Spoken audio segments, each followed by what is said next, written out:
सभी का स्वागत है हिंदी न्यूज स्टूडियो में। मैं आपकी अपनी न्यूज रिपोर्टर केते वतिया लेकर आई हूं आपके लिए खबर इंडिया टू वर्ल्ड।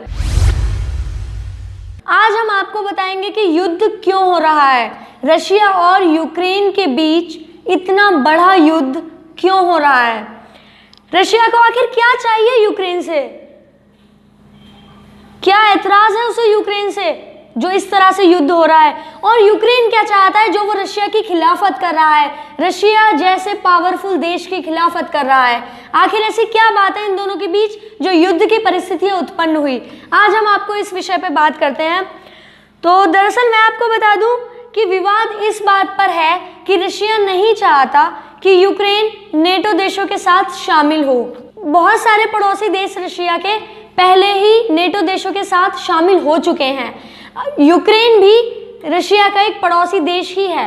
तो अब रशिया को यही डर है कि अगर यूक्रेन, ये मेरा पड़ोसी देश भी नेटो देशों में शामिल हो गया तो नेटो देशों की पावर और भी ज़्यादा बढ़ जाएगी, जबकि यूक्रेन चाहता है खुद को स्वतंत्र बनाना, खुद को फ्री बनाना और बहुत ज़्यादा पावरफुल बनाना, क्योंकि नेटो देशों में अमेरिका, फ्रांस, कनाडा, ब्रिटेन जैसे 30 शक्तिशाली देश शामिल हैं। जी हाँ, और इसीलिए यूक्रेन भी चाहता है कि वो उनमें अपने आप को शामिल करके वो भी पावरफुल बन जाए।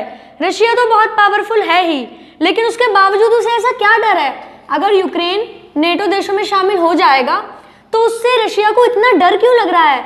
मैं आपको बताना चाहूँगी, इस बात का खुलासा करते हुए मैं आज आपको बताती हूँ कि रशिया को ये डर है कि यूक्रेन कहीं ऐसा ना हो जब नेटो देशों में शामिल हो जाए तो नेटो देशों में जब भी वो उन पर हमला करे, यानी कि रशिया पर, तो अमेरिका ऑलमोस्ट रशिया की बाउंड्री तक पहुंच जाएगा। जो बॉर्डर लाइन है वहां तक बड़े आराम से पहुंच जाएगा। और आपको भी पता है कि अमेरिका कितना पावरफुल है। तो रशिया को ये है कि उनके राष्ट्र की सुरक्षा हो, वहां पर वो अपने राष्ट्र की आंतरिक सुरक्षा हो सके, जिससे कि कोई बॉर्डर के आसपास भी ना आए। लेकिन वहीं यूक्रेन इतना पड़ोसी देश है कि अगर वो नेटो देशों में शामिल होता है तो इससे अमेरिका और अदर कंट्री भी उसको, रशिया को बिल्कुल बॉर्डर लाइन पर आके चैलेंज कर सकते हैं और बॉर्डर लाइन पर आके ज़रूरत पड़ने पर कोई वॉर भी कर सकते हैं। इसी बात का डर रशिया को है, इसीलिए रशिया नहीं चाहता कि यूक्रेन नेटो देशों में शामिल हो, और यही मुख्य कारण है इनके बीच में विवाद होने का। इससे ये विवाद बढ़ता ही जा रहा है। कितने आर्मी के लोगों की जान जा रही हैं, अब तो स्टूडेंट्स को भी वहाँ पर प्रॉब्लम्स हो रही हैं। ये इसीलिए हो रहा है। अब मैं आपको एक बात और बताना चाहूँगी, ये सिर्फ पहली बार नहीं हो रहा। आपको लग रहा होगा कि ये पहली वॉर हो रही है यूक्रेन और रशिया के बीच, नहीं। दरअसल ये रशिया और यूक्रेन के बीच का कोई पहला विवाद नहीं है।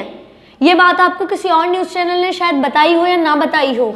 मैं आपको बताना चाहूँगी कि ये कोई पहला विवाद नहीं है रशिया और यूक्रेन के बीच, बल्कि 2008 में नेटो देशों ने ये कहा था यूक्रेन को कि हम आपको अपने संगठन में शामिल करने के लिए सोच सकते हैं, इस बात पर हम विचार करेंगे। लेकिन उस समय में रशिया नहीं चाहता था कि यूक्रेन नेटो देशों में शामिल हो, जैसे कि अब नहीं चाहता, ठीक वैसे ही। तो इसलिए रशिया ने यूक्रेन पे इतना दबाव बनाया, उस समय में इतना दबाव बनाया 2008 के दौरान कि यूक्रेन को पीछे हटना पड़ा रशिया के दबाव से। रशिया इतना पावरफुल कंट्री है, जाहिर सी बात है अगर वो किसी पर दबाव बनाएगा तो दबाव सफल होने की बहुत संभावनाएं हैं। उसी तरह से यहाँ पर हुआ। तो फाइनली यूक्रेन को लगा कि ये तो बहुत ज़्यादा दबाव है, इसलिए वो 2008 में पीछे हट गया था और इसीलिए वो इस संगठन में शामिल नहीं हो पाया था। लेकिन कहीं ना कहीं यूक्रेन के दिमाग में अंदर ही अंदर ये खिचड़ी पक रही थी कि ऐसा नहीं है, मुझे तो शामिल होना है, मुझे फ्री होना है, मुझे इंडिपेंडेंट होना है, मैं भी खुद में एक स्वतंत्र देश की तरह पावरफुल बन सकूं, बहुत पावरफुल, मेरे बड़े अच्छे अच्छे देशों से मेरे संबंध हो, अमेरिका, फ्रांस, ब्रिटेन जैसे अच्छे अच्छे देशों से मेरे संबंध हो। इसलिए यूक्रेन अब भी इस कोशिश में लगा हुआ है कि किसी भी तरह से मैं नेटो देशों में शामिल हो जाऊं, और रशिया इस बात की खिलाफत कर रहा है क्योंकि यूक्रेन रशिया का बिल्कुल पड़ोसी देश है। ये कारण है इनके बीच में मुख्य विवाद होने का।